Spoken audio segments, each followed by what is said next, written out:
Going to do a video today showing you how I have my HD Toolbox set up in my 2018 24 LPD Diamond C dump trailer. It's a 16 foot. It's got several options with it. This Toolbox is one of them. As you can see, I keep a shovel just in case a load gets stuck inside or on a job and forgot a shovel. You can always use shovels. I'm gonna start at the left side of the toolbox here, looking toward the trailer from the truck. See, I got 1, 2, 3 sets of chains here. Each set is approximately 7 feet long. I took a 20 feet long chain, cut it in thirds, and then by the time you put the ends on, you got almost 7 feet apiece. Got a jack stand. I put that under the back of the trailer for times when I'm loading equipment, since the stabilizer jacks I ordered didn't come in ever. These 2 chains here are used for tailgating the load in the back or locking the doors open for dumping when you do just a conventional open the doors to the back style dump. Got just a factory set hydraulic pump there. Haven't had any problems other than that solenoid is the 3rd solenoid. The first one lasted only a couple weeks. Second one lasted approximately 2 years, and that one's fairly new. Go back up to the front side of the toolbox here. You'll see I have 3 orange ratchet binders. Those are just standard, 3/8 grab hook ratchet binders. And then I've got 2 with the yellow Peerless with the handles that fold over. Depending on what the load is, sometimes I find one's better than the other to have. These 2 chain sets here are both a 20 feet long chain that I cut in half and added grab hooks to. So I call those approximately 10 feet long. Behind the pump, you can see this KTI piece right here was for the wireless remote. I did not have a lot of success with that. One day I put it on the back of my truck, drove off, went back to look for it when I realized I lost it and couldn't find it. Didn't feel like it was worth spending the money for. I just didn't use it that much, and it didn't get great signal anyway, so I just kind of let that go. And as we go over to the right side of the trailer, you see I've got a connector cord here, and what that goes to is I've got a 2-gauge wire here on the battery, goes back through a grommet, and then I can connect it to another plug just like that on the truck.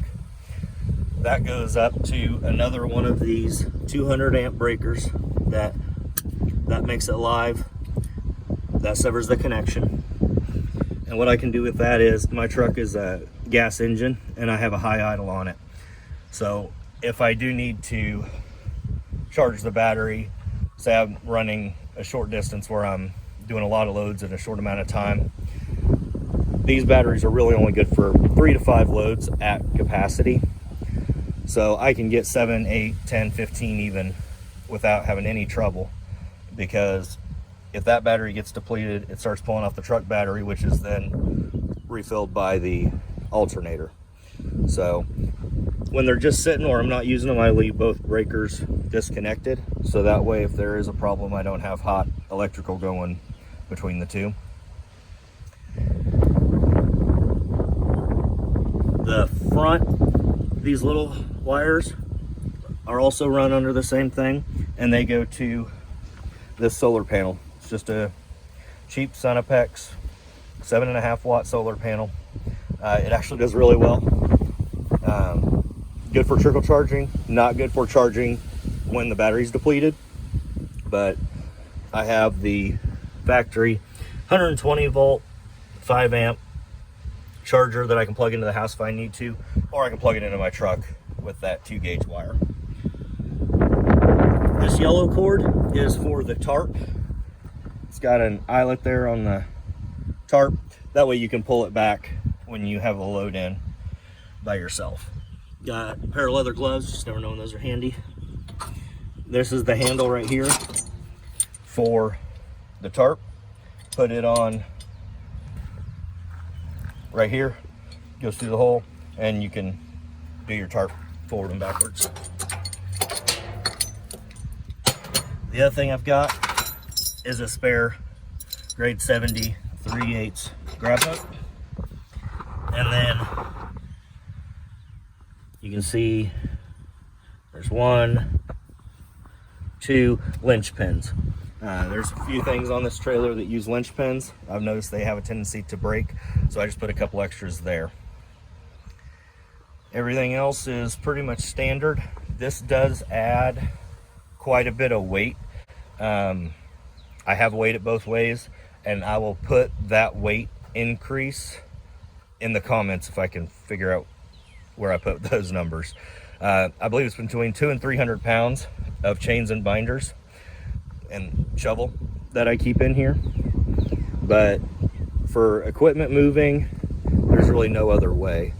In the back of my truck, I also keep more chains. I have a 5/16 25 feet long or 20 feet long with grab hooks, and I've got ratchet binders and not ratchet binders, excuse me,